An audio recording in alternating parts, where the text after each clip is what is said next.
Assalamualaikum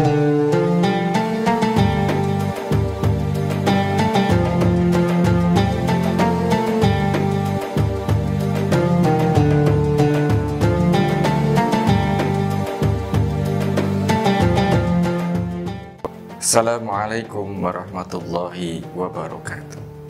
Alhamdulillahirabbil alamin. Assalatu wassalamu ala asrofil anbiya'i wal mursalin wa ala alihi wa ashabihi ajma'in. Pemirsa yang dirahmati Allah Subhanahu wa taala, marilah sepantasnya kita tak habis-habisnya mesti bersyukur kepada Allah karena limpahan rahmat dan karunia-Nya, sehingga kita tetap bertahan dalam keimanan kepadanya sebagai tingkat nikmat yang paling tinggi. Sanjungan sholawat kita sampaikan kepada baginda Rasul sebagai ujung tombak pembawa pelita kehidupan. Semoga kita dijadikan sebagai pengikut setia beliau sampai akhir akhirat nanti. Amin.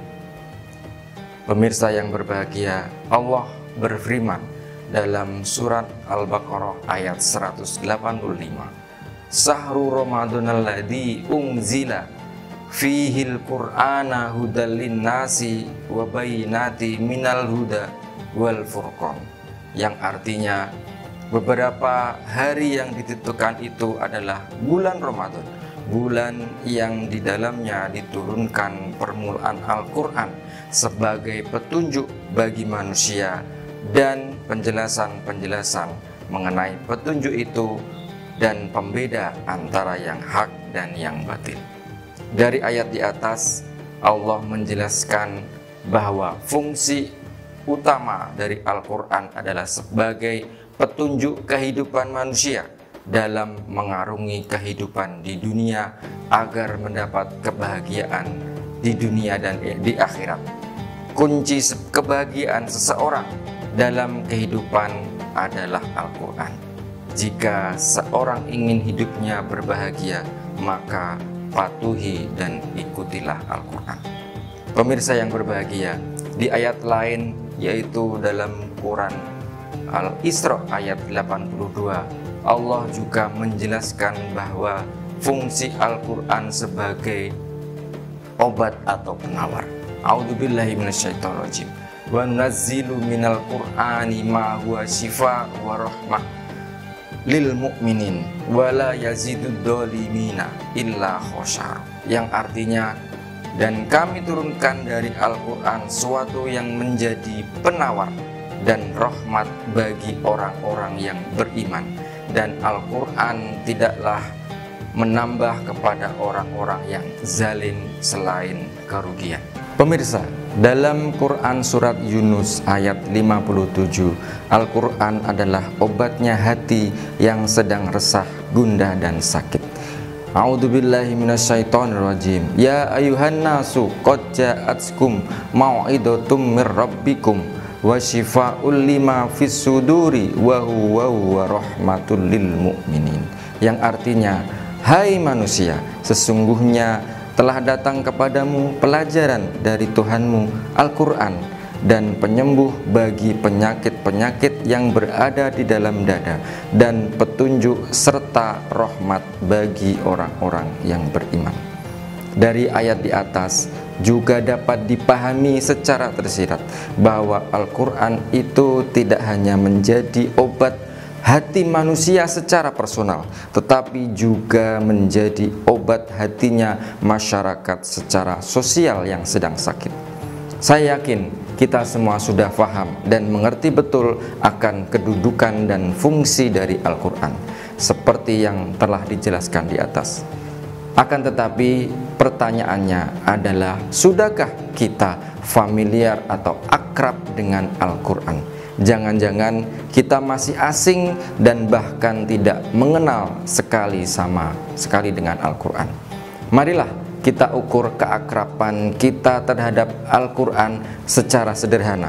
Indikator pertama sebagai tolak ukur kita, keakraban kita dengan Al-Quran, dapat kita lihat dari sisi kepemilikan Al-Quran. Sudahkah kita semua para pemirsa ini secara pribadi mempunyai kitab suci Al-Quran. Jika para pemirsa sekalian sudah mempunyai Al-Quran, indikator berikutnya adalah sudahkah Al-Quran yang kita miliki itu dipegang. Mengapa memegang?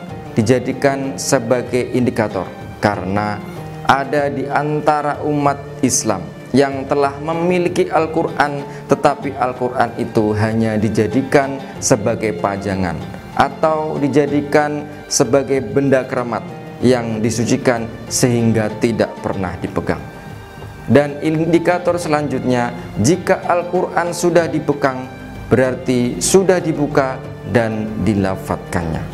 Kemudian indikator keakraban kita dengan Al-Quran semakin meningkatkan kita jika tidak hanya dilafadzkan. Al-Quran secara rutin sampai berkali-kali khatam.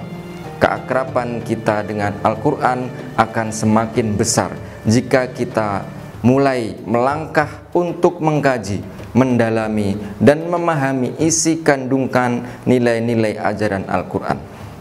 Hal inilah yang diperintahkan oleh Allah secara tersirat dalam Al-Quran.